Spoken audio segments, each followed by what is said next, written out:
"We've all agreed you're no longer part of the family," my son wrote. "Don't come to any gatherings." His wife even liked the message. I replied, "Thanks for confirming. I'll cancel all the auto payments." By midnight, the group chat flooded with panic. 100 missed calls. "Where are you watching from today? Drop your location in the comments below and hit that like and subscribe button." Let me tell you how I got to this moment. Sitting in my quiet living room at 2 a.m. watching my phone buzz with the desperation of people who finally realized they'd bitten the hand that fed them. And trust me, I'd been feeding them very, very well. It started 3 weeks earlier at my grandson Tyler's graduation party. I'd spent $2,400 on catering because my son David insisted we needed something nice for his boy. Never mind that Tyler hadn't spoken to me in 6 months or that his mother Jennifer had been giving me the cold shoulder since I'd refused to co-sign their vacation loan. I showed up anyway because that's what grandmothers do, right? Wrong. Apparently that's what ATMs do. I arrived early to help set up, wearing the blue dress Jennifer had specifically requested I wear because it photographed better. The backyard looked beautiful. White lights strung between the trees, tables draped in navy and gold. David was grilling burgers while Jennifer directed traffic like a general commanding troops. "Mom, you're here," David said, barely looking up from the grill. "Can you handle the drinks table? Jennifer has a whole system." Of course she did. Jennifer always had systems, especially when they involved me doing the work while she took the credit. I spent 20 minutes arranging beverages according to her color-coded chart, wondering when exactly I'd become the hired help at my own grandson's party. The guests started arriving around noon. Family, friends, Tyler's classmates, neighbors. I watched from my assigned post by the drinks table as people complimented Jennifer on the beautiful party. She smiled and thanked them graciously, never once mentioning who'd actually paid for it all. That should have been my first clue. Tyler opened his gifts on the back patio, surrounded by friends and family. I'd gotten him a $500 gift card to Best Buy, figuring an 18-year-old could use it for college tech. When he unwrapped it, he glanced at it briefly and said, "Oh, cool. Thanks, Grandma Ruth." Then he tossed it aside to open the next present. No hug, no real acknowledgement, just the bare minimum politeness you'd show a distant acquaintance. I watched from my spot by the drinks table, refilling ice and pretending it didn't sting. When had my grandson stopped caring about me? When had I become just another obligation in his life? The answer came during Jennifer's speech. She stood up on the patio steps, wine glass in hand, her voice carrying across the yard. "I just want to thank everyone for being here today to celebrate Tyler's achievement. David and I are so proud of the young man he's become, and we're grateful for all the support our family has given him." Our family, not his grandmother, not the woman who'd paid for his private tutoring, his sports equipment, his graduation party, our family. But it was what happened next that really opened my eyes. Jennifer continued her speech detailing all the people who'd made Tyler's success possible. She thanked his teachers, his coaches, his friends. She thanked David's boss for being flexible with his schedule. She even thanked the neighbors for being patient during his loud drum practice phase. She never mentioned me, not once. I stood there watching the woman whose mortgage I'd been secretly paying for 3 years give a heartfelt speech about family support. And I realized something that probably should have occurred to me years earlier. I wasn't family to them. I was a service provider. The party continued around me, but I'd stopped participating. I watched Jennifer hug Tyler, watched David beam with pride, watched relatives pat them both on the back for raising such a fine young man. Nobody looked my way.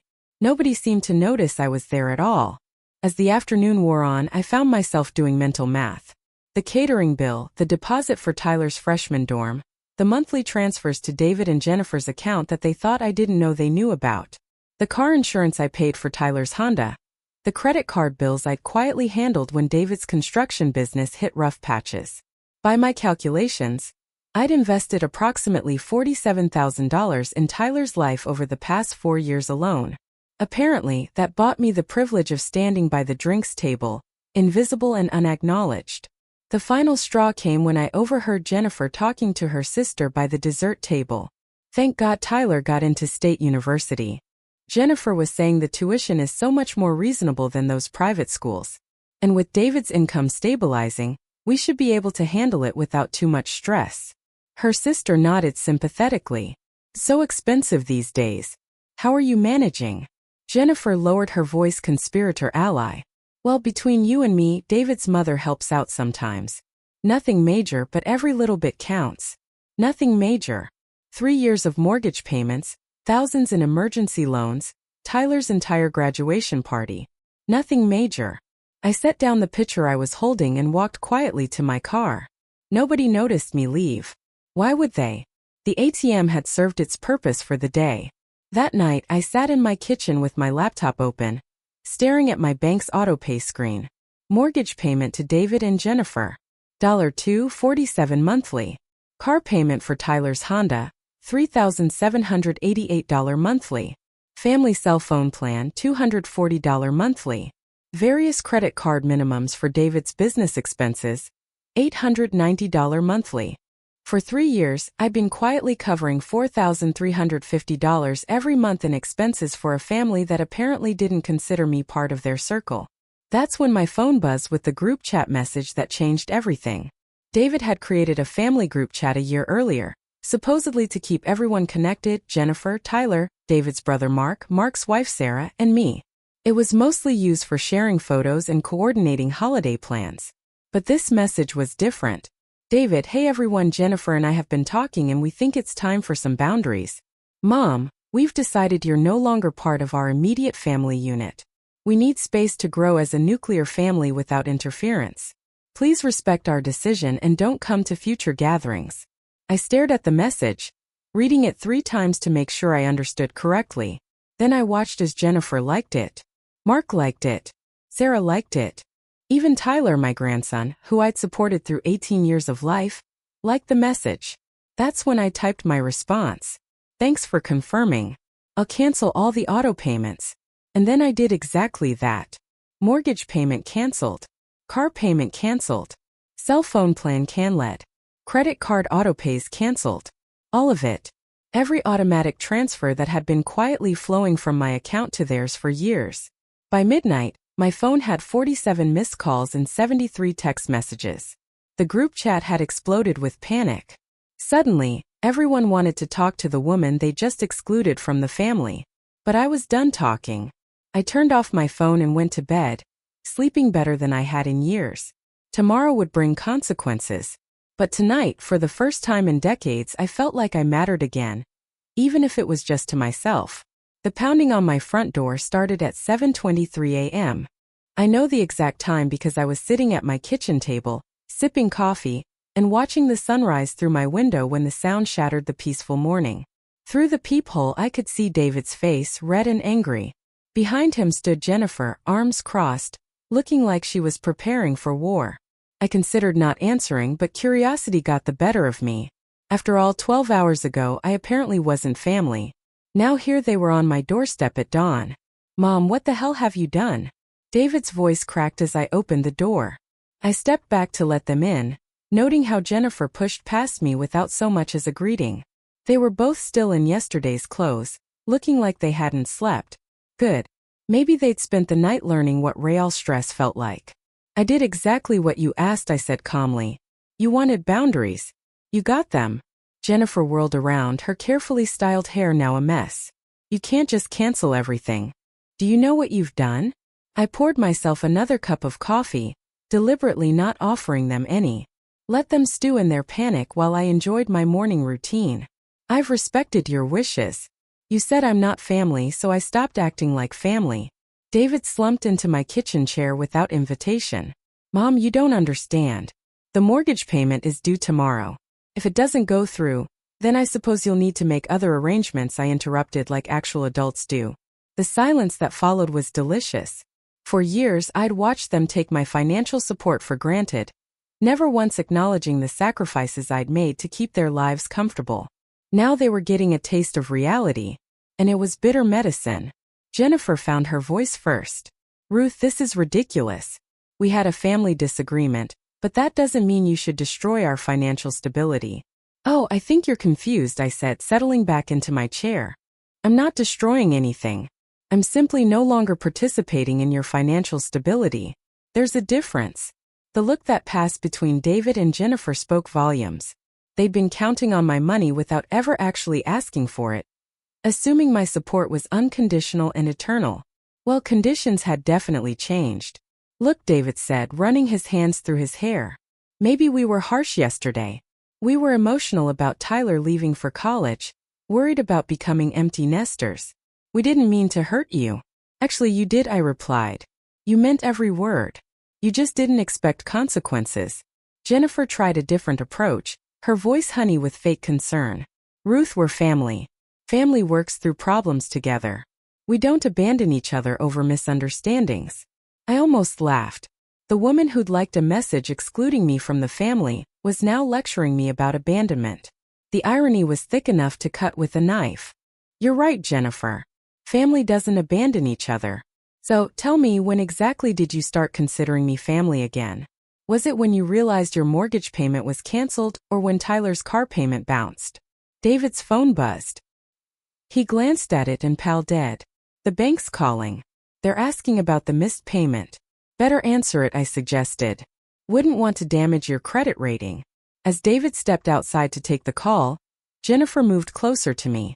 Her mask of false sweetness finally slipped, revealing the calculating woman underneath.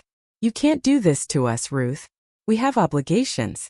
Tyler's tuition deposit is due next week. The mortgage, the car payments, the credit cards.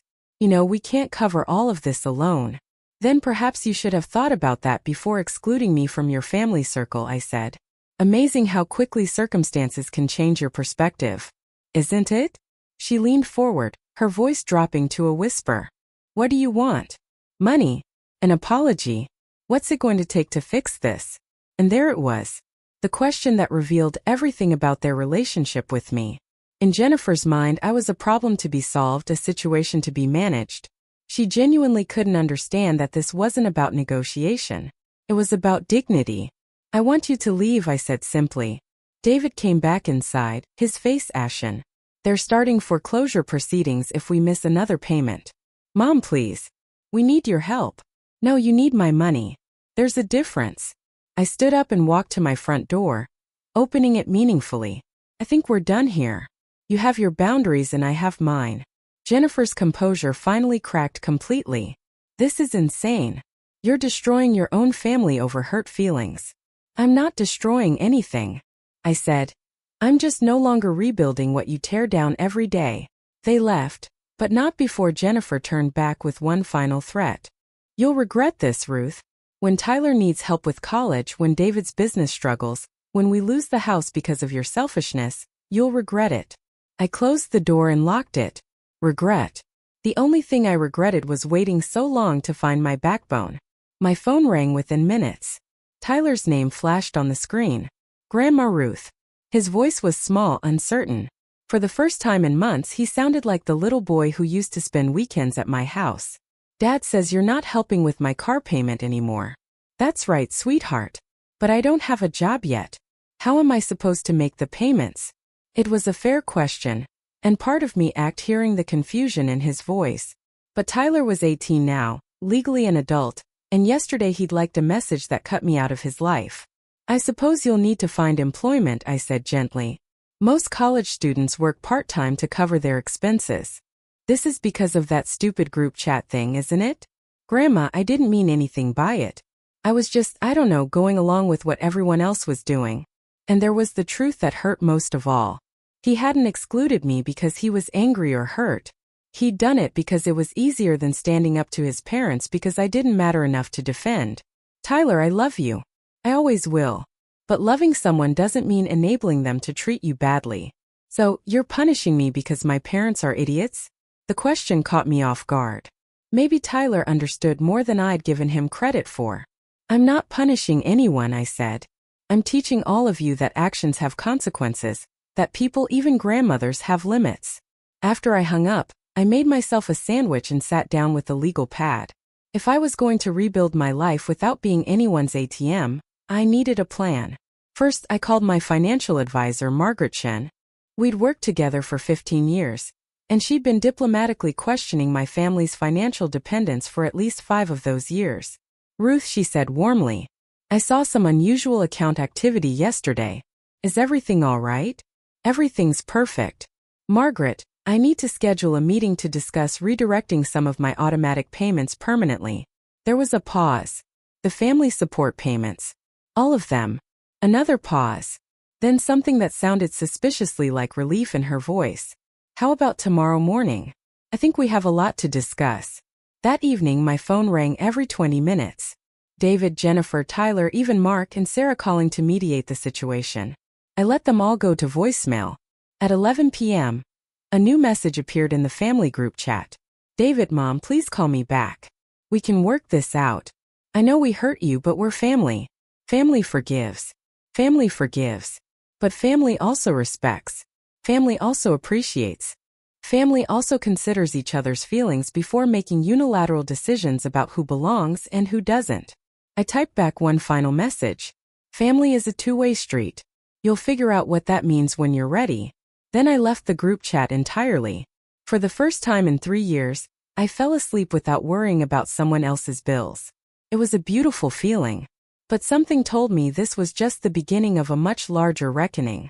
Margaret Chen's office overlooked downtown from the 23rd floor. All glass and chrome with enough legal degrees on the wall to out a small law firm. I'd always felt slightly intimidated by the setting, but this morning I walked in like I owned the place. Funny how cutting toxic people out of your life can improve your posture. Ruth, you look different, Margaret said, gesturing to the chair across from her mahogany desk. Lighter somehow. $4,300 lighter every month to be exact, I replied, settling in with my purse and the folder I'd prepared. And yes, I feel wonderful. Margaret pulled up my accounts on her computer, her expression growing more pleased with each screen. I have to say, Ruth, I've been hoping for this conversation for years. Your family's financial dependence has been concerning. Tell me exactly how concerning. She turned her monitor so I could see the numbers.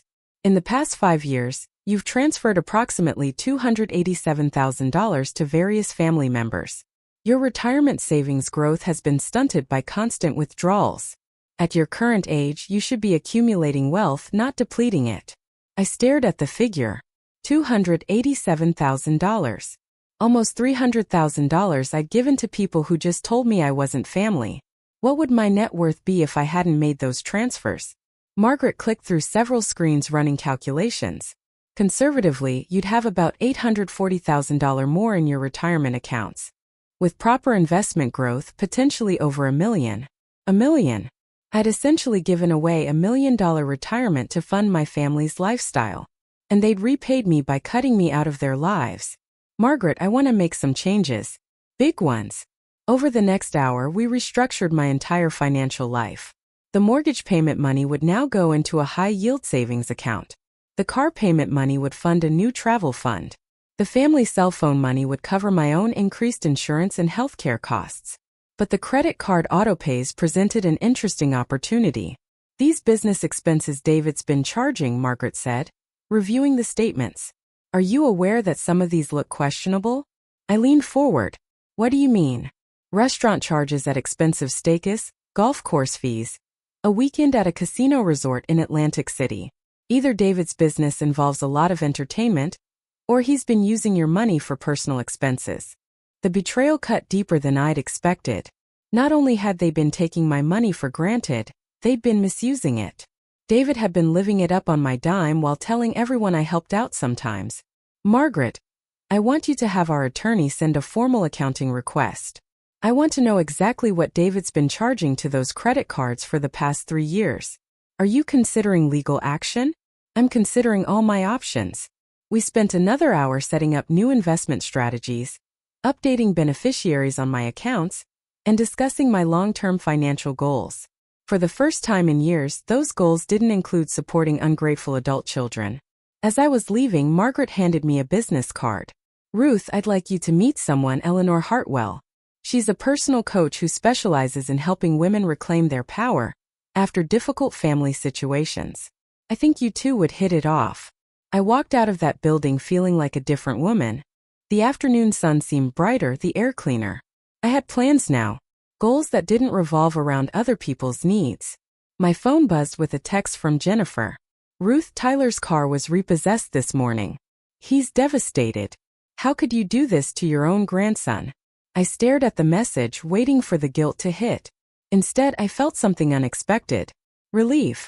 Tyler's car being repossessed meant he'd face real consequences for his choices. Maybe it would teach him something his parents clearly hadn't. I texted back. Actions have consequences. Tyler will learn to make better choices. Her response was immediate. You're a horrible grandmother. I almost replied with a list of everything I'd done for Tyler over the years, but stopped myself. I didn't owe Jennifer explanations anymore. I didn't owe any of them anything. Instead, I drove to Eleanor Hartwell's office for an impromptu consultation. Eleanor was about my age with silver hair and laugh lines that suggested she'd figured out how to enjoy life. Her office was warm and inviting, filled with plants and comfortable furniture that made you want to sink in and tell secrets. Margaret called ahead, Eleanor said, offering me tea. She said, "You're going through a family restructuring. That's one way to put it. I prefer getting my life back." For the next hour, I told Eleanor everything. The years of silent support, the graduation party humiliation, the group chat exclusion, and my nuclear response. She listened without judgment, occasionally asking clarifying questions. "Ruth, let me ask you something," she said when I finished. "In all those years of supporting your family financially, did they ever express gratitude? Did they ever acknowledge what you were sacrificing for them?" I thought about it carefully. No, never directly. It was always treated like it was just what I was supposed to do. And when did you start believing that was your job? The question hit me like a physical blow.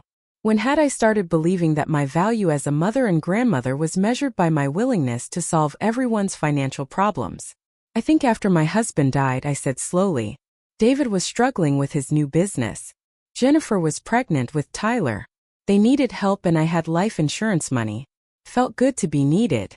Being needed and being used are two different things. We talked for another 30 minutes about boundaries, self-worth, and the difference between helping and enabling. Eleanor gave me homework. Write down every financial sacrifice I'd made for my family over the past 5 years. And beside each one, note whether anyone had thanked me. As I drove home, my phone rang constantly. David, Jennifer, Tyler, Mark, Sarah, even some cousins I hadn't heard from in months. Word was spreading through the family grapevine that the Bank of Ruth had closed. I let them all go to voicemail. That evening, I started my homework assignment. The list was longer than I'd expected, and the thank you column remained stubbornly empty. Page after page of financial support, and not a single expression of genuine gratitude. But the exercise revealed something else, a pattern of escalating demands. It had started with small emergency loans and evolved into automatic monthly payments. They'd been conditioning me, gradually increasing their dependence until I was essentially funding their entire lifestyle. And I'd let it happen because being needed felt better than being alone. At 9:00 p.m., David showed up at my door again. This time he was alone. And he looked terrible. Exhausted, stressed, maybe even a little humbled. "Mom, can we talk? Really talk?" I let him in, but I didn't offer coffee or try to make him comfortable. Those days were over. "David, before you say anything, I want you to know that I've had my attorney pull all the credit card statements. I know about the casino resort. I know about the golf club memberships. I know about the expensive dinners you've been charging to my account." His face went white. "Mom, I can explain." "No explanations necessary. I understand perfectly. You've been living a lifestyle you can't afford on my money, and you've been lying about it." He slumped into my sofa, looking like a man whose world was collapsing. "Good. Maybe it needed to collapse." "What do you want from me?" he asked quietly. "I want you to grow up. I want you to take responsibility for your choices. And I want you to stop treating me like an ATM with gray hair. And if I do that, if I change, if I make things right, will you help us again?" I looked at my son, this middle-aged man who still wanted mommy to solve his problems. And I felt a strange mixture of love and disappointment. "David, that's exactly the wrong question. You're still thinking about what you can get from me instead of what you can give back to this relationship." He sat there for a long moment processing. Then, surprisingly, his shoulders began to shake. My successful grown son started crying right there on my couch. "I don't know how to fix this, Mom. I don't know how to pay the mortgage or keep Tyler in school or save my marriage. I've been depending on your money for so long. I forgot how to handle things myself." It was the first honest thing he'd said to me in years. But honesty, I was learning, doesn't automatically earn forgiveness. It just makes the conversation more productive. Then you'd better start remembering, I said gently, because I'm done being your safety net. After he left, I sat in my quiet house and realized something important. I wasn't angry anymore. I was disappointed and I was determined, but I wasn't angry. I was just done being taken for granted. The funeral home smelled like lilies and regret. I sat in the back row of folding chairs, watching my sister Linda's family grieve without really seeing me. Funny how invisible you become when people don't need your checkbook. Linda had passed suddenly from a heart attack at 68, 2 weeks after my family fallout. Her memorial service was packed with friends, neighbors, and relatives I hadn't seen in years. David and Jennifer sat in the front row with Tyler, playing the part of bereaved nephew and family. They'd nodded politely when they saw me, but kept their distance. Perfect. I wasn't in the mood for their drama anyway. Ruth Henderson, a woman about my age, approached my chair, her face familiar but aged. It's me, Susan Williams. We went to high school together. It took me a moment to place her. Then the memories flooded back.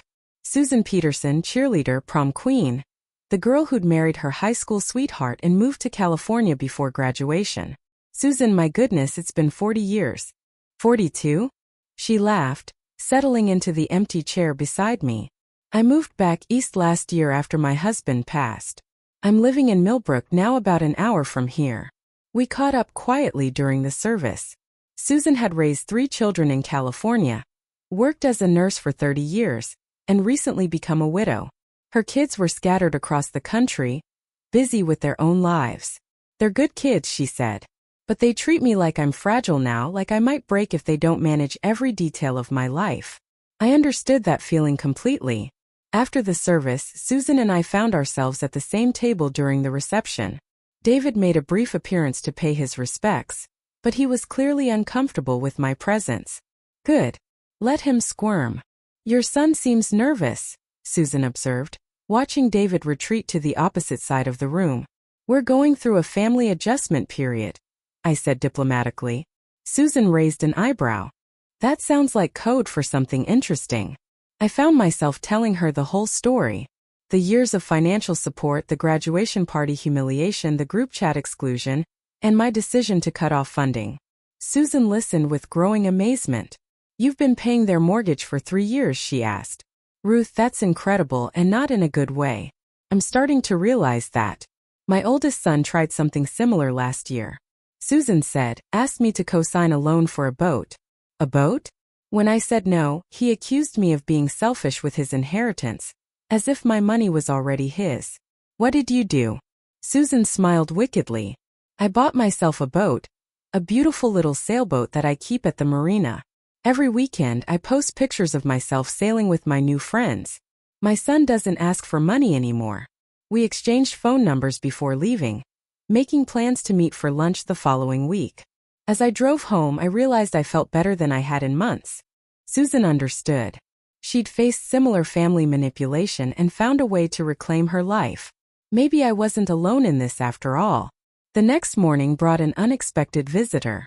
Tyler stood on my doorstep, looking younger than his 18 years, holding a folded piece of paper. Grandma Ruth, can I come in? I studied my grandson's face. He looked tired, stressed, and genuinely remorseful. Part of me wanted to hug him and fix everything immediately.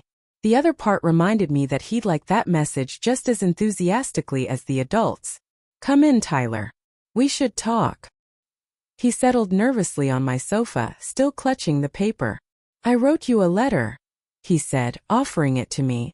I've been thinking about everything that happened, and I wanted to explain myself. I unfolded the handwritten letter, noting that Tyler had taken care with his penmanship. The words were carefully chosen, clearly thought out. Dear Grandma Ruth, I want to apologize for liking that message in the group chat. I know it hurt you and I'm sorry. I was being a coward, going along with what my parents wanted instead of thinking for myself. I've been thinking about all the things you've done for me over the years. The money for my car, sure, but also the other stuff. When I was little, you were the only one who remembered I liked strawberry ice cream better than chocolate. You came to my baseball games even when it was raining. You helped me with my science fair projects when my parents were too busy. I know you loved me. I felt loved. But somewhere along the way I started taking that for granted. I stopped saying thank you. I stopped appreciating you. Mom and Dad keep saying this is all about money, but I think it's about respect. And I haven't been respectful. I'm sorry for that. I don't expect you to fix my car situation or help with college. I got a job at the campus bookstore and I'm applying for more financial aid. I want to figure things out for myself, but I hope someday you'll forgive me because I miss my grandma, the real one, not the one who just wrote checks. Love, Tyler. I folded the letter fully, surprised by the tears threatening my eyes. This was the first genuine apology I'd received from anyone in my family. Tyler, this is beautiful. Thank you for taking the time to write it. Do you forgive me? I looked at my grandson, this young man who was finally taking responsibility for his choices. I forgive you, but forgiveness doesn't mean everything goes back to the way it was. He nodded seriously. I understand. I just wanted you to know that I'm sorry, and that I'm going to do better. We talked for another hour. Tyler told me about his new job, his plans for college, and his growing awareness of how his parents had been manipulating the family dynamics. He was more mature than I'd given him credit for, just buried under years of enabling. Grandma, can I ask you something? Of course. Are you happier now since you stopped helping everyone financially? The question surprised me with its insight. Yes, Tyler, I am happier. I'm discovering who I am when I'm not just solving other people's problems. Good. You deserve to be happy. After Tyler left, I called Susan. We made plans to drive to the coast the following weekend just for fun. When was the last time I'd done something just for fun? That afternoon, Eleanor Hartwell called to check in. Ruth, how are you handling the family pressure? Better than I expected. I had a breakthrough with my grandson today. That's wonderful. What about the others? I thought about David's desperate visits, Jennifer's angry texts, the constant voicemail messages. They're still in crisis mode, still thinking this is temporary. What makes you think it isn't temporary? The question caught me off guard. Was this temporary? Was I planning to eventually resume my role as family ATM? Eleanor, I think I've been waiting for them to prove they've changed, but maybe that's the wrong approach. What would be the right approach? Maybe I need to prove to myself that I've changed, that I'm not the same woman who let herself be taken for granted for years. That evening, I did something I've been avoiding for weeks. I sat down and wrote my own letter, not to my family but to myself, a promise about the woman I wanted to become. Dear Ruth, you are not responsible for everyone else's financial security. You are not required to sacrifice your comfort for other people's convenience. You are allowed to say no. You are allowed to expect gratitude. You are allowed to be appreciated for who you are, not what you can provide. Your worth is not measured by your willingness to solve problems or write checks. Your value comes from your kindness, your wisdom, your decades of experience, and your capacity for love. You have raised your children. You have been a good wife, mother, and grandmother. You have paid your dues. The rest of your life belongs to you. Don't forget this again.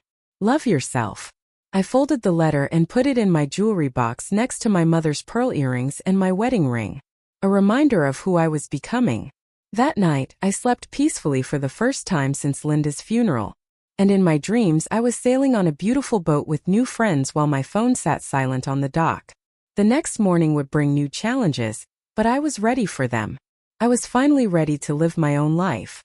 The letter arrived on a Tuesday morning, mixed in with my usual bills and grocery store circulars. The return address made my stomach clench. Hartwell Morrison and Associates, attorneys at law. My first thought was that David had hired a lawyer to somehow force me to resume the family payments. But as I opened the envelope with trembling fingers, I realized the truth was much worse. The letter was from Jennifer's attorney informing me that I was being sued for elder financial abuse against my own family. According to the complaint, I had manipulated the family's financial dependents to exercise undue influence over their decisions. By suddenly withdrawing support, I had allegedly caused severe emotional and financial distress that constituted a form of abuse. The audacity took my breath away. They were actually trying to make me the villain in this story. I called Eleanor immediately. She listened grimly as I read the legal language aloud. Ruth, this is obviously frivolous, but it's also concerning. It sounds like they're trying to establish a legal foundation for claiming you're mentally incompetent. What do you mean?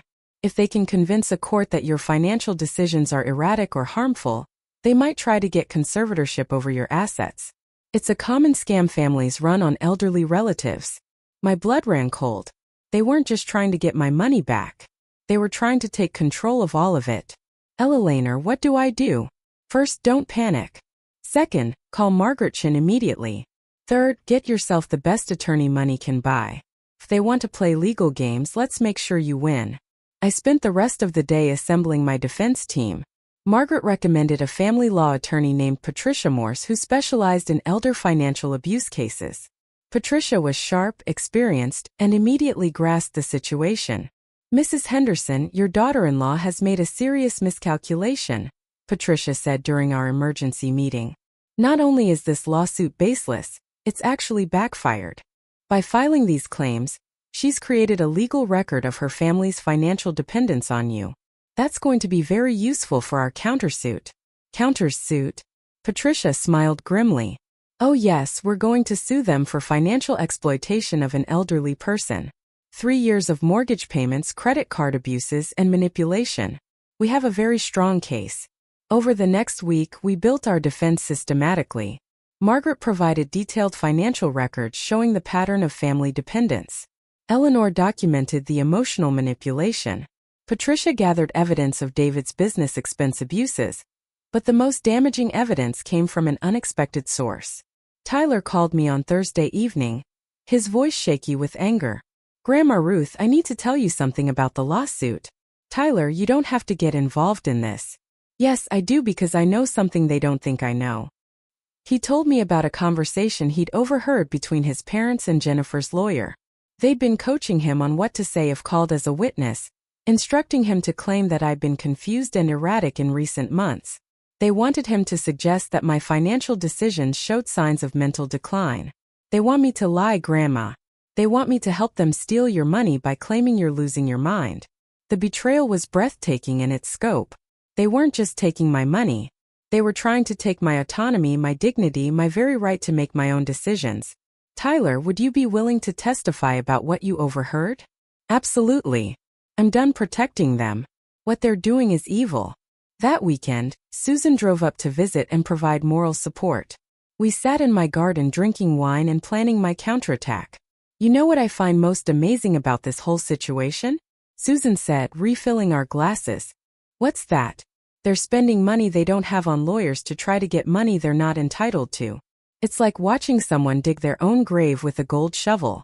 She was right. The legal fees alone would cost them thousands. Money they clearly didn't have since they'd been depending on my support. They were borrowing against their future to fund a lawsuit that would likely fail. Susan, I have an idea. A terrible, wonderful idea. Monday morning I called Patricia with my proposal. She listened carefully, then began laughing. Mrs. Henderson. That's absolutely diabolical and completely legal. I love it. The next phase of my plan required patience and perfect timing. While Jennifer's lawyer prepared their frivolous lawsuit, I began quietly gathering something much more powerful. Documentation of every financial interaction we'd had over the past 5 years. Bank transfers, credit card statements, loan agreements, even casual text messages about money. Margaret's team compiled everything into a comprehensive financial history that painted a clear picture of systematic exploitation.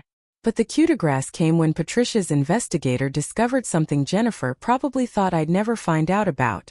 She'd been telling her friends and neighbors that I was becoming senile, and that they were managing my finances for my own protection. She'd been laying the groundwork for this legal assault for months, possibly years. Patricia, how much can we sue them for? Well, there's the $287,000 in direct transfers.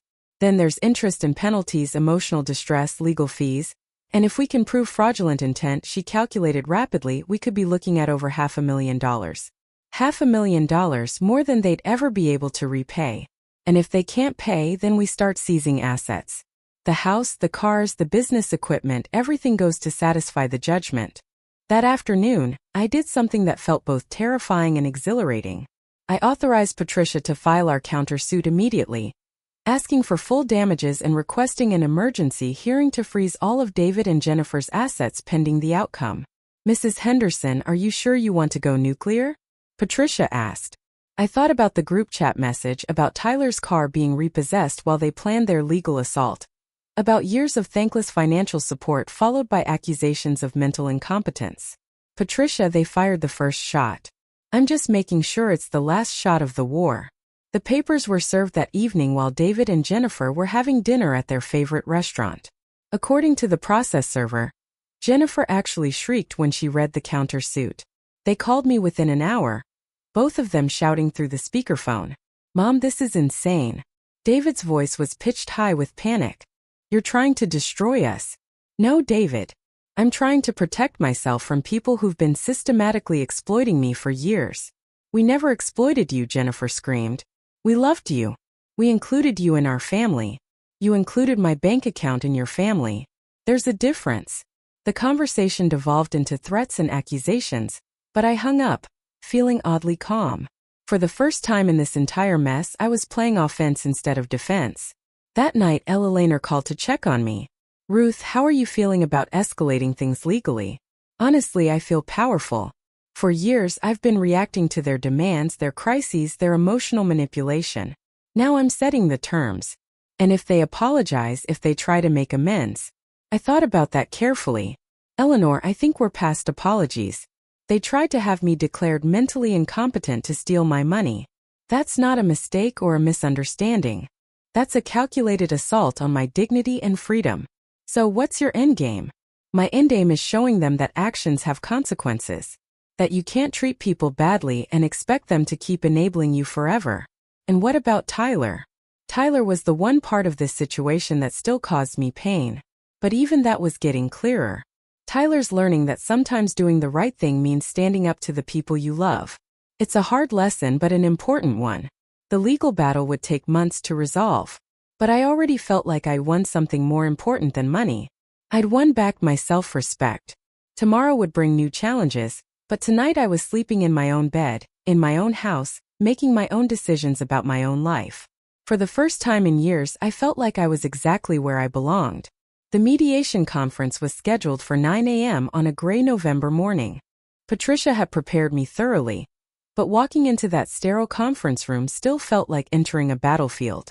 David and Jennifer sat on one side of the long table with their attorney, a nervous-looking man who kept shuffling papers. I took my seat across from them with Patricia beside me, noting how they avoided eye contact. Jennifer looked terrible. She'd lost weight and her usually perfect hair was showing gray roots. David's suit was wrinkled, and he had the hollow-eyed look of someone who hadn't been sleeping. Good. Maybe they were finally understanding the gravity of their situation. The mediator, a calm woman in her 60s named Dr. Sarah Blackwood, opened the session with the standard speech about confidentiality and good faith negotiations. We're here because both parties have filed serious claims against each other, she began. Mrs. Henderson, you're claiming financial exploitation. Mr. and Mrs. Davis, you're claiming elder financial abuse. These are serious allegations that could result in significant financial and legal consequences for everyone involved. Jennifer's attorney cleared his throat. Dr. Blackwood, my clients are here today hoping to resolve this matter amicably. They love Mrs. Henderson and want to rebuild their family relationship. Patricia leaned forward. Dr. for Blackwood, my client has documentation showing that the Davis family has systematically exploited her financially for over 5 years, culminating in an attempt to have her declared mentally incompetent to maintain control of her assets. The mediator reviewed our financial records for several minutes, her expression growing increasingly grave. Mrs. Davis, she said finally, these documents show substantial financial transfers from Mrs. Henderson to your family. Can you explain the nature of these payments? Jennifer's composure cracked immediately. She's our family. She wanted to help us. We never forced her to give us anything. But you did expect those payments to continue indefinitely. Patricia interjected. Even to the point of filing a lawsuit when they stopped. We filed that lawsuit because her behavior became erratic. David burst out. She cut off all contact with the family over a simple misunderstanding. Dr. Blackwood consulted her notes. According to the documentation provided, Mrs. Henderson was excluded from family gatherings via group text message. Is that accurate? The silence that followed was deafening. Their attorney whispered something urgent to Jennifer, who flushed red. That was taken out of context, Jennifer said weakly. The message read, and I quote, Patricia said, reading from her notes. We've all agreed you're no longer part of the family. Don't come to any gatherings. How exactly is that taken out of context? Dr. Blackwood made several notes, then looked up with the expression of someone who'd seen enough family dysfunction to fill several psychology textbooks. Let's take a break, she announced. I'd like to speak with each party separately. During our private session, Dr. Blackwood was blunt. Mrs. Henderson, based on the documentation you've provided, you have an extremely strong case for financial exploitation, the pattern of dependency, the manipulation, the attempt to claim mental incompetence. It's textbook elder abuse. What about their claim that I was being abusive by withdrawing support? She actually laughed. Mrs. Henderson, you are under no legal obligation to financially support adult children or their families. Withdrawing voluntary assistance is not abuse. It's boundary setting. When the session resumed, David and Jennifer looked even more shaken. Their attorney had clearly explained their legal position, which was somewhere between weak and non-existent. Mrs. Henderson, their attorney began carefully. My clients would like to apologize for any misunderstandings and propose a settlement. I'm listening, I said coolly. Jennifer leaned forward, tears starting to flow. Ruth, I'm sorry. We're sorry. We took you for granted and we handled the whole situation badly. We want to make things right. What did you have in mind?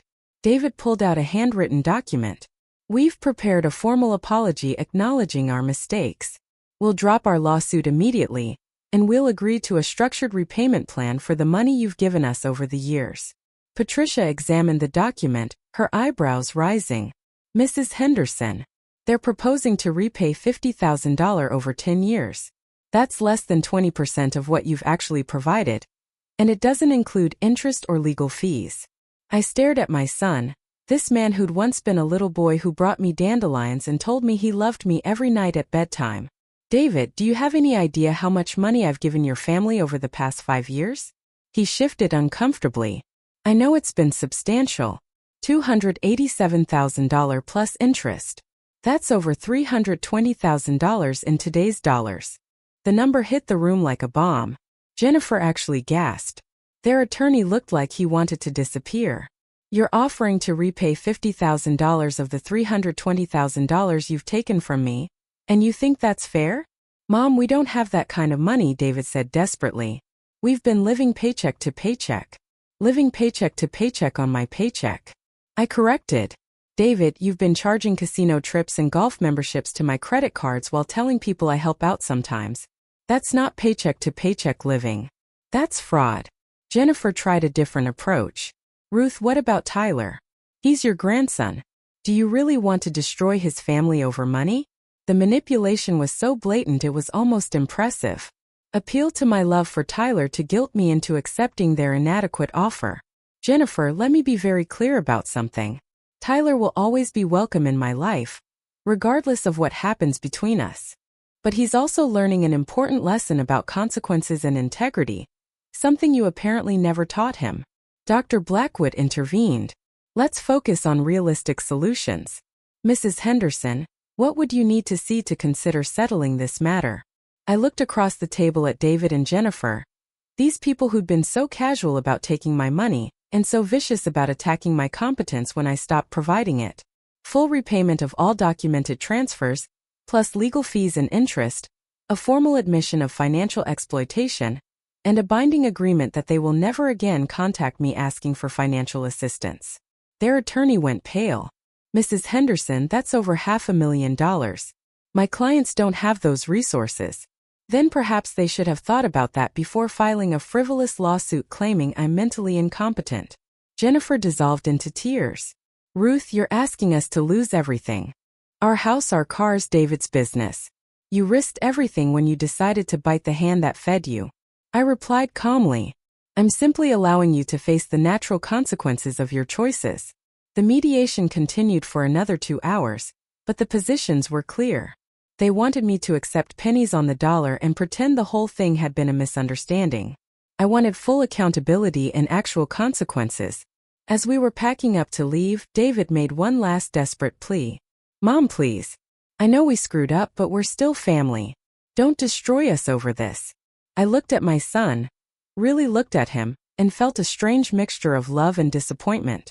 David, you destroyed this relationship when you decided I wasn't family, unless I was paying your bills.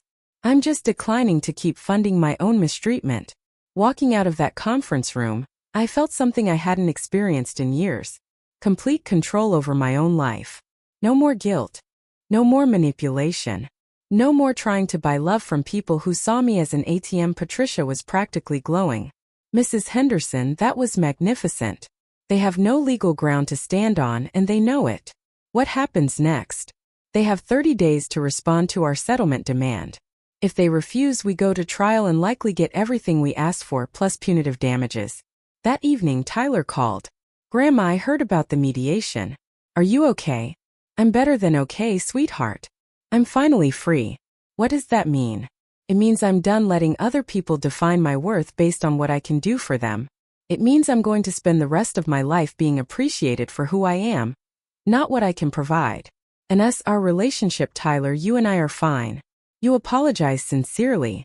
You're taking responsibility for your choices, and you're building your own life.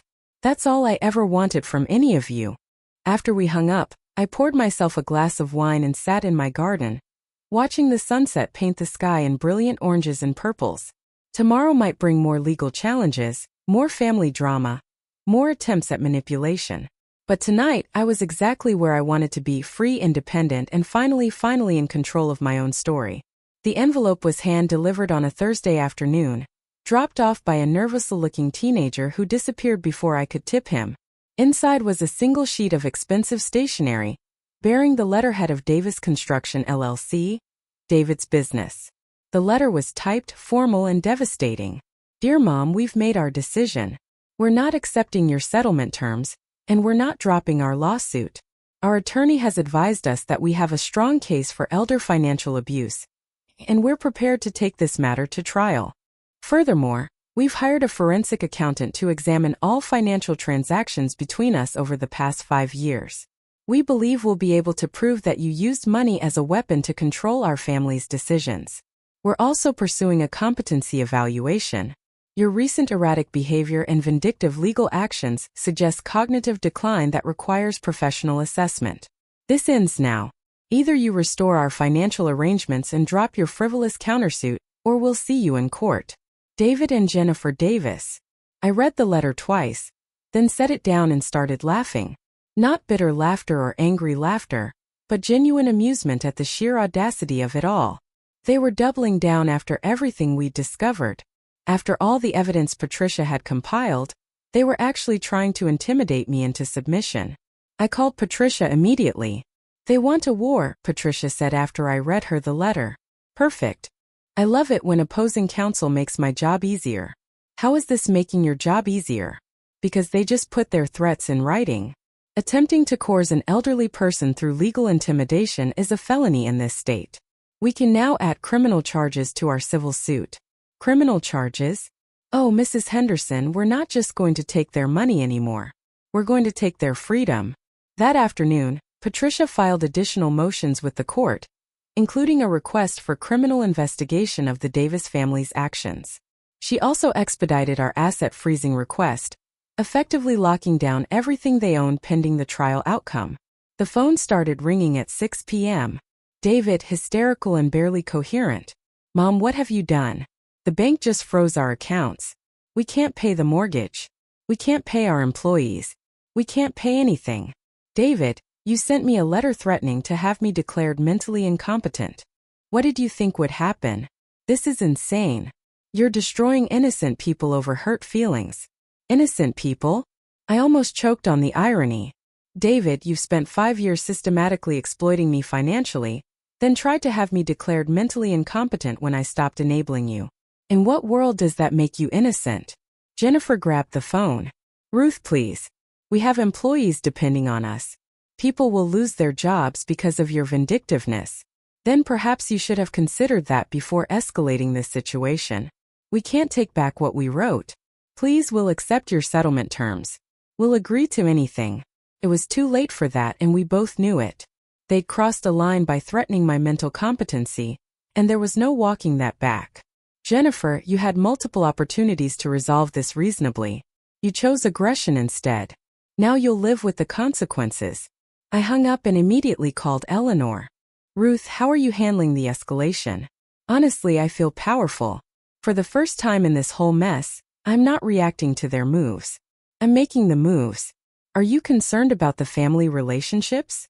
I thought about that carefully. Eleanor, what relationship?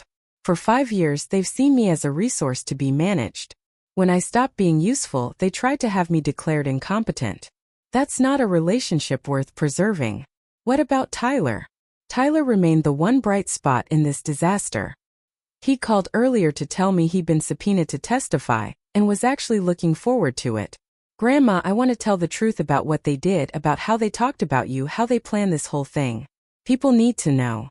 The trial was scheduled for February, but the criminal investigation moved faster. Detective Maria Santos from the Elder Abuse Unit called on Friday morning. Mrs. Henderson, I've reviewed your complaint and the supporting documentation. We're opening a formal investigation into financial exploitation and attempted fraud. What does that mean? It means Mr. and Mrs. Davis could be facing felony charges. Financial exploitation of an elderly person carries a maximum sentence of 10 years in prison. 10 years. The number hit me like a physical blow. I'd wanted accountability, consequences, justice, but the thought of my son in prison for a decade was almost unbearable. Detective Santos, what if they were to plead guilty and agree to full restitution? That would be up to the district attorney's office, but it's certainly possible, especially for first-time offenders. That evening, Susan drove up for a planned visit, arriving to find me sitting in my garden, staring at the sunset. Ruth, you look troubled. What's happening? I told her about the criminal investigation, the potential prison sentences, my conflicted feelings about how far this had escalated. Are you having second thoughts? She asked gently. I don't know. Part of me wants them to face real consequences for what they did, but part of me never wanted it to go this far. Susan was quiet for a long moment, then asked a question that cut straight to the heart of everything. Ruth, if you could go back 5 years and know everything you know now, would you still have helped them financially? I considered it carefully. No, I would have set boundaries from the beginning. I would have required appreciation, accountability, respect, and if they had given you those things, if they had treated you with dignity while accepting your help, then we wouldn't be sitting here having this conversation. Susan nodded. That's your answer. This isn't about the money, and it never was. It's about dignity and respect. They chose to treat you badly, and now they're learning that actions have consequences. She was right. I wasn't destroying my family over money. I was protecting myself from people who'd been systematically destroying my sense of self-worth for years. Monday morning brought an unexpected call from a reporter at the local newspaper. Mrs. Henderson, I'm working on a story about elder financial abuse in our community. Would you be willing to share your experience? The idea terrified and thrilled me simultaneously. Going public would mean exposing my family's behavior to the entire community, but it would also mean helping other elderly people recognize and resist similar exploitation. Can I think about it? Of course. The story would be published with or without your participation, but your perspective would be valuable. After she hung up, I called Patricia. Should I talk to the reporter? Mrs. Henderson, that's entirely your decision. But I will say this, publicity often encourages other victims to come forward. You might not be the only elderly person they've taken advantage of, other victims. The thought hadn't occurred to me, but it made perfect sense. People who would systematically exploit their own mother might not limit themselves to family members. I called the reporter back that afternoon. I'll do the interview, but I want to make sure the focus is on prevention and education, not just sensationalizing my family's dysfunction. Absolutely, Mrs. Henderson. This is about helping other families avoid similar situations. As I prepared for the interview, I realized something important. I wasn't ashamed anymore. For months, I'd felt embarrassed about being taken advantage of, guilty about cutting off support, conflicted about the legal consequences. But now I felt something else entirely. Proud. Proud of finally standing up for myself. Proud of refusing to be anyone's ATM. Proud of showing other elderly people that they didn't have to tolerate financial abuse from their families. Tomorrow would bring the interview and next week would bring more legal developments. But tonight I was sleeping peacefully knowing I'd chosen dignity over dysfunction. And for the first time in years that felt like enough. The newspaper article hit the stands on a Tuesday morning, and by noon my phone was ringing nonstop. The reporter had done an excellent job focusing on the warning signs of elder financial abuse while protecting my family's privacy. But the local community was small enough that most people figured out who was involved. The response was overwhelming and unexpected. "Mrs. Henderson," said the first caller. An elderly woman named Grace Patterson. "I read your story in the paper and I wanted to thank you. My daughter has been pressuring me to co-sign loans for years, and reading about your experience gave me the courage to say no." The second call came from a man whose son had been gradually taking control of his finances for his own protection. The third was from a woman whose family was pressuring her to sell her house and move in with them. By the end of the week, I'd received over 40 calls from elderly people dealing with financial manipulation from their families. The article had touched a nerve in the community. Eleanor suggested I consider starting a support group. "Ruth, you've obviously struck a chord. These people need guidance and you have experience they can learn from." "I don't know anything about running support groups." "You know about setting boundaries, recognizing manipulation, and standing up for yourself." That's exactly what they need to hear. The idea grew on me over the weekend. Susan encouraged it enthusiastically. "You could call it something like Seniors Supporting Seniors or the Dignity Project," she suggested. "Meet weekly, share experiences, give each other courage." "Would you help me run it?" "Are you kidding? I've been dealing with my own family manipulation for years." "This sounds perfect." We scheduled the first meeting for the following Thursday evening at the community center. I expected maybe a dozen people. 27 showed up. The stories they shared were heartbreaking and familiar. Adult children who'd gradually taken control of bank accounts. Grandchildren who only called when they needed money. Families who'd isolated elderly relatives from friends and outside support. But the most powerful moment came when a frail woman in her 80s stood up to speak. "My name is Dorothy and 6 months ago my son convinced me to sign over power of attorney because I was getting confused. Last week I discovered he'd sold my house and moved me into assisted living without my consent. I don't know what to do." The room went silent. Dorothy's situation was exactly what David and Jennifer had been trying to create for me. "Dorothy," I said gently, "have you spoken to an attorney? I can't afford one and my son says no one will believe me because I'm old and forgetful." Patricia had been attending the meeting as my guest. She stepped forward. "Dorothy, I'm a family law attorney and what you're describing is criminal fraud. I'd be happy to represent you pro bono." By the end of the evening, Patricia had taken on 3 more cases, and we'd formed a network of support that felt revolutionary. These weren't just support group members. They were warriors reclaiming their dignity. Meanwhile, my own legal case was approaching its climax. David and Jennifer's attorney had requested another mediation session, claiming his clients were now willing to accept full accountability. "Mrs. Henderson," he said during our phone call, "my clients realize they made serious errors in judgment. They're prepared to accept your original settlement terms and provide a public apology. What about the criminal investigation? They're hoping that full restitution might convince the district attorney to consider reduced charges." I discussed it with Patricia, who was skeptical. "They're desperate. Mrs. Henderson, the criminal investigation has uncovered some additional financial irregularities. Apparently, they've been running similar schemes on other elderly family members." "Other family members?" "Jennifer's grandmother on her father's side. David's great-aunt. They've been systematically exploiting elderly relatives for years." You were just the biggest score. The revelation was sickening. This wasn't a family disagreement that got out of hand. It was a pattern of predatory behavior targeting vulnerable elderly people. "Patricia, what kind of additional charges are we looking at?" "Multiple counts of elder financial abuse.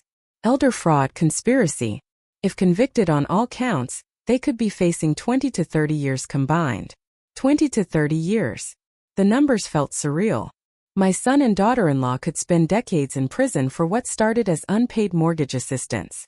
But the more I learned about their other victims, the less sympathy I felt. Jennifer's grandmother had lost her life savings. David's great-aunt had been forced to sell her home. They'd been running a family financial abuse operation for at least 6 years.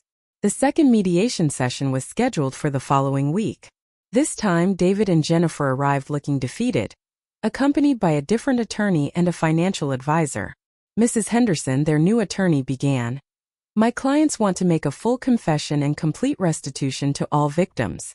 They prepared a comprehensive settlement package, full repayment of all money taken from me, $327,000 with interest, similar restitution to the other elderly relatives, public apologies acknowledging their financial abuse, and agreements to seek counseling for financial manipulation behaviors. What about the criminal charges? Patricia asked. The district attorney has agreed to consider plea bargains if full restitution is made to all victims, and my clients cooperate with the investigation. I looked across the table at David and Jennifer. Jennifer was crying silently, her makeup streaked down her cheeks. David looked like a man who'd aged 10 years in 6 months. David, I said quietly, do you understand what you did? Not just to me but to all of us. He nodded, unable to speak. Say it. I need to hear you say it. His voice was barely a whisper. We exploited you. We took advantage of your generosity and your love for family. We manipulated you financially and emotionally. And when you tried to protect yourself, we attacked your mental competency to try to regain control. And then we did the same thing to other family members. We targeted elderly relatives because we thought they were vulnerable and couldn't fight back. Jennifer looked up, mascara streaking her face. Ruth, I'm sorry. I'm so sorry. We became people I don't recognize. We hurt people we should have protected. It was the first genuine apology I'd received from either of them. Dr. Blackwood, who was mediating again, reviewed the settlement terms carefully. Mrs. Henderson, this is a comprehensive resolution. Are you prepared to accept these terms? I thought about Dorothy from the support group, about the other elderly people who'd called after the newspaper article, about the pattern of abuse that went far beyond my own family. I'll accept the financial terms and the cooperation with criminal investigation, but I have additional requirements. What kind of requirements? I want them to speak at our support group meetings. I want them to help educate other families about the warning signs of elder financial abuse. I want them to use their experience to prevent other people from becoming victims. Their attorney looked surprised. You want them to become advocates against elder abuse? I want them to understand the full impact of what they've done and work to prevent others from making the same mistakes. David looked up for the first time during the session. Mom, you want us to help other families? I want you to help repair the damage you've done to the community. Financial abuse destroys families, David. Maybe you can help put some of them back together. The agreement was signed that afternoon. Full restitution to all victims, cooperation with law enforcement, and a commitment to elder abuse prevention advocacy. Walking out of that conference room, I felt something I hadn't expected. Hope. Not hope for rebuilding my relationship with David and Jennifer, but hope that something good might come from this nightmare. That evening, Tyler called with news that surprised me. Grandma, I've been accepted to law school. I want to specialize in elder law, helping elderly people protect themselves from financial abuse. Tyler, that's wonderful. What inspired the career change you did? Watching you fight back showed me that someone needs to stand up for people who are being taken advantage of. I want to be that someone. As I hung up the phone, I realized that the most important victory wasn't the money I'd recovered or the justice I'd achieved. It was the example I'd set for my grandson and the dozens of other elderly people who were now finding their voices. Tomorrow would bring new challenges, but tonight I was proud of who I'd become. Not the grandmother who wrote checks to buy affection, but the woman who stood up for herself and inspired others to do the same. And that felt like the best inheritance I could leave behind. 6 months after the settlement, I was sitting in my new office at the community center, preparing for our weekly support group meeting when Tyler knocked on the door. Grandma, do you have a minute? He was dressed in a sharp suit, looking every inch the serious law student he'd become, but his expression was troubled, which immediately put me on alert. Of course, sweetheart. What's wrong? Tyler settled into the chair across from my desk, then pulled out a thick manila folder.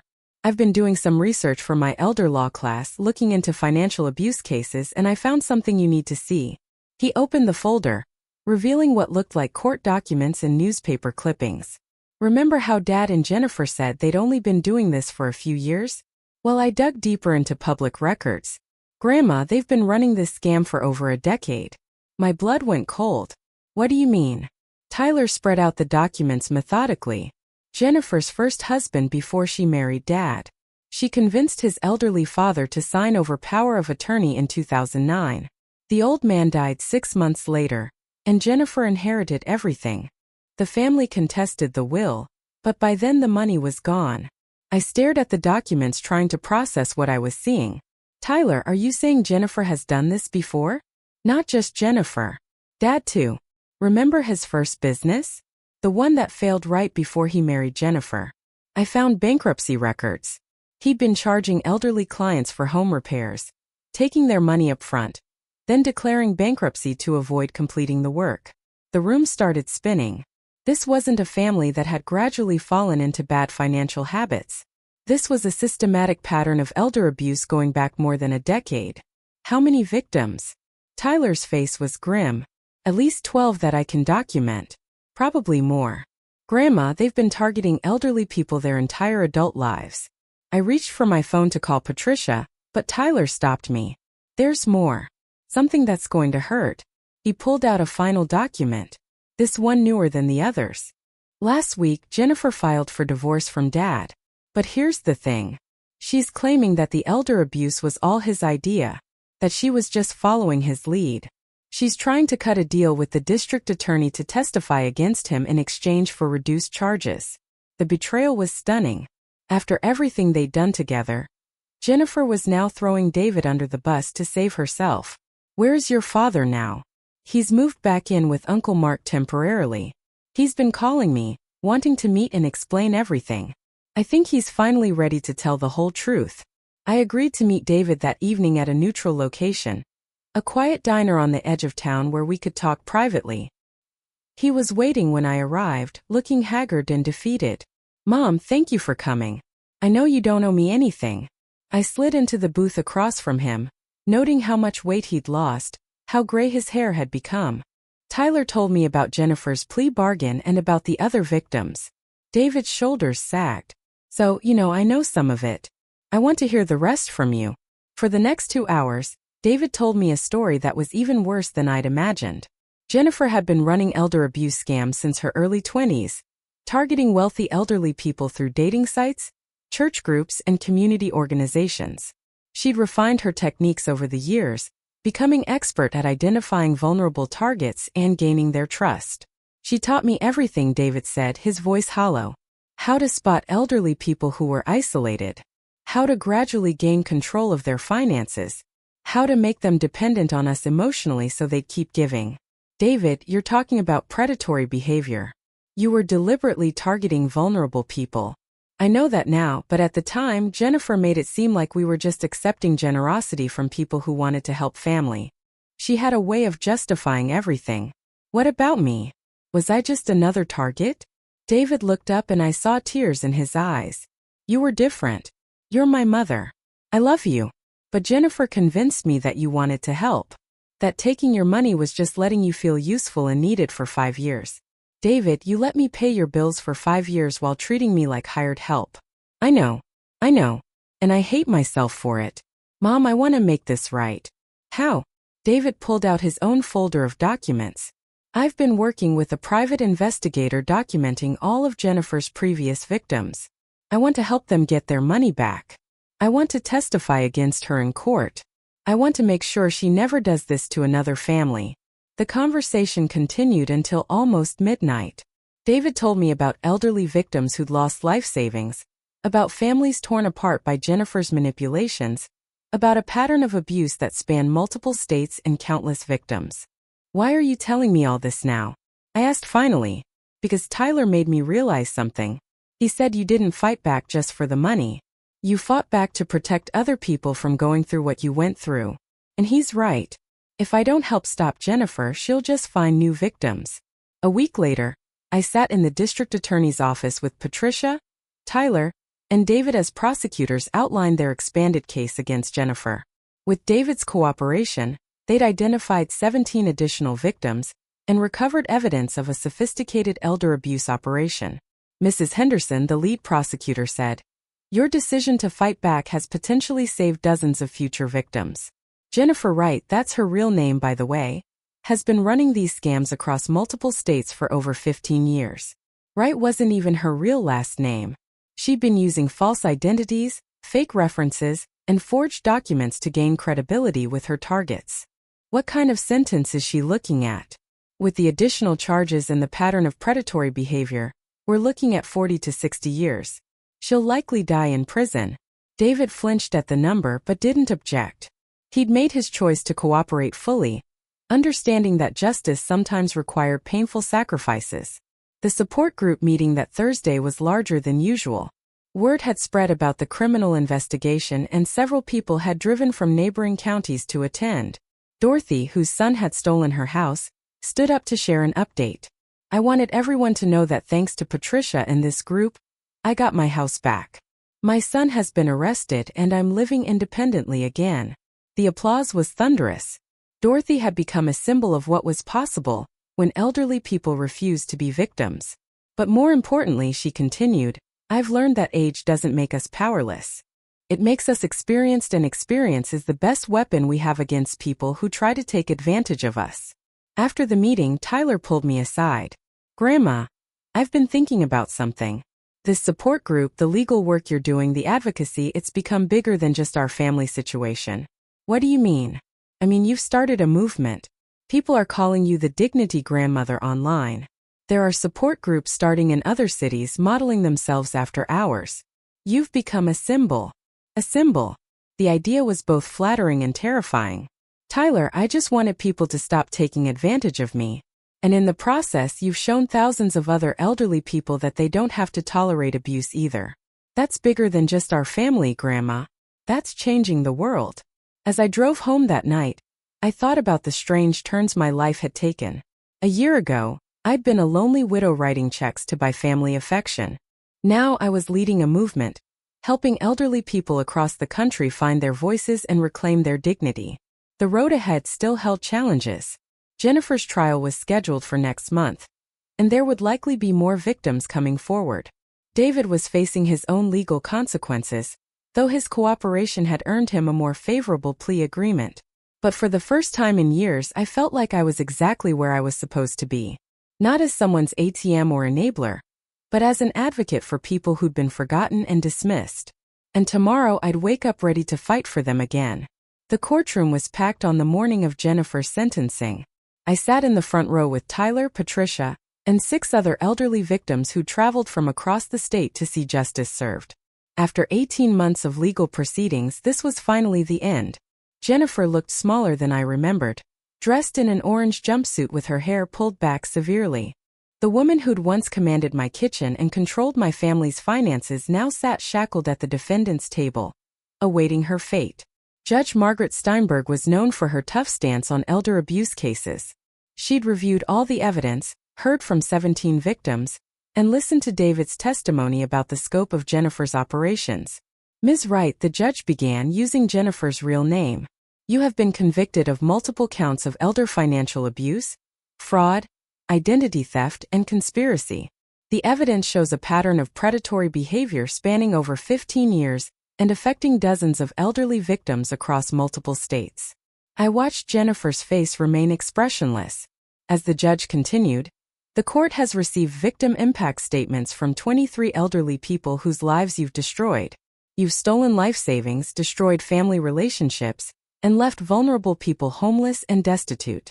The judge paused, consulting her notes. However, the court has also received several letters on your behalf, including one from Mrs. Ruth Henderson, whose family you targeted most recently. I'd agonized over that letter for weeks. Patricia had advised against it. Tyler had questioned my motives, but Eleanor had helped me understand why I needed to write it. Your Honor, I'd written, I do not ask for leniency for Jennifer Wright. She is a predator who targeted vulnerable elderly people with calculated cruelty. However, I want the court to know that her victims are not just broken elderly people. We are strong, resilient individuals who have survived and thrived despite her abuse. We have found our voices, reclaimed our dignity, and built a community of support that will outlast any prison sentence you impose. Jennifer Wright stole our money, but she could not steal our spirit. Judge Steinberg continued reading from my letter. Mrs. Henderson writes that while she supports the maximum sentence, she wants the court to understand that the victims in this case have become advocates and leaders, helping other elderly people recognize and resist financial abuse. The judge sat down the letter and looked directly at Jennifer.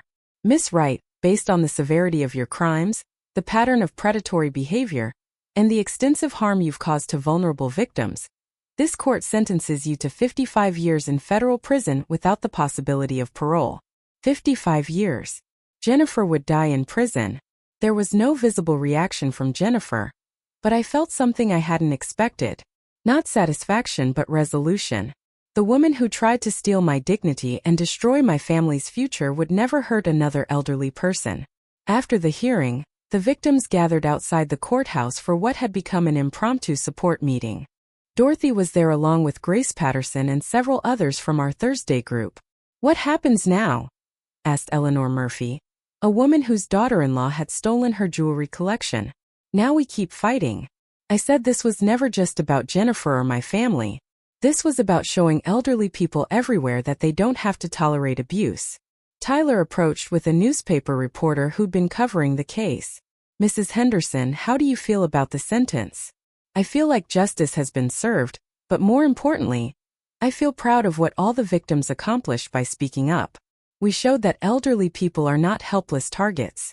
We're experienced, intelligent individuals who refuse to be silenced. That afternoon, I received a call that surprised me. David was being released from county jail after serving 8 months and completing his community service requirements. His cooperation had earned him a suspended sentence and 5 years of probation. Mom, he said when I answered the phone, I know I don't have the right to ask, but would you consider meeting with me? I want to apologize properly and I have something to propose. We met at the same diner where he'd confessed Jennifer's full history of abuse. He looked better than he had in months, healthier, more focused, less defeated.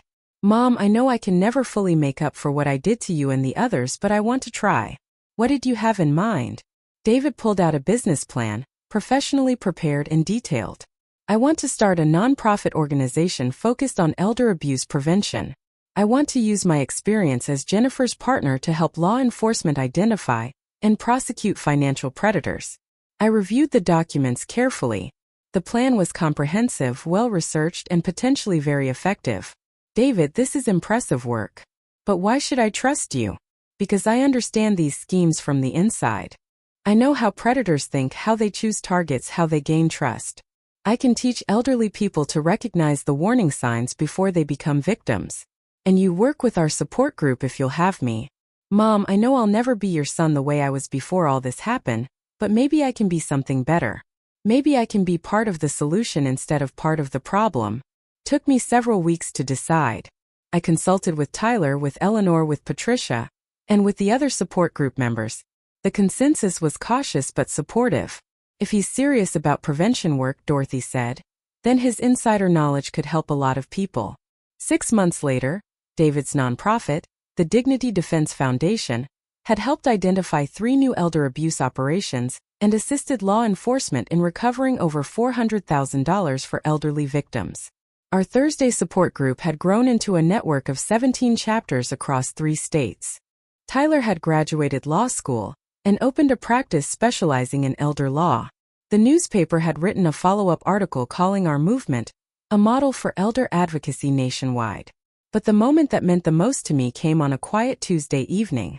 Tyler called with news that his law firm had just taken on a major case, a class action lawsuit against a scam operation targeting elderly people through fake charity calls.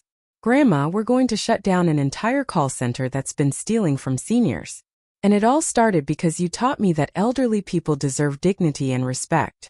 After we hung up, I sat in my garden watching the sunset and thinking about the strange journey my life had taken. A year and a half ago, I'd been a lonely widow writing checks to buy family affection. Now, I was leading a movement that was helping elderly people across the country find their voices. My phone buzzed with a text from Susan. Wine tonight. I have news about my sailboat adventure. I smiled and texted back. Absolutely, I have news too. As I got ready for our evening together, I caught sight of myself in the mirror.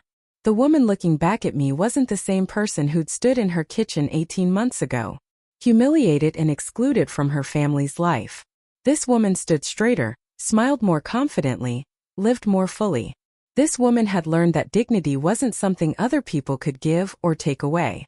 It was something you claimed for yourself, defended fiercely, and shared generously with others who needed to find their own. And this woman was just getting started. Tomorrow would bring new challenges, new victims to help, new battles to fight. But tonight I was exactly where I belonged. Free, independent, and surrounded by people who valued me for who I was, not what I could provide. The family that had tried to exclude me had taught me the most valuable lesson of my life. Sometimes the greatest gift you can give yourself is the courage to walk away from people who don't appreciate you. And sometimes that courage changes not just your life, but the lives of everyone around you. I turned off the lights and headed out to meet Susan, ready for whatever adventures lay ahead. Because I'd finally learned the secret that had taken me 70 years to discover. The best chapters of your life can begin at any age, as long as you have the courage to write them yourself. Thanks for listening. Don't forget to subscribe and feel free to share your story in the comments.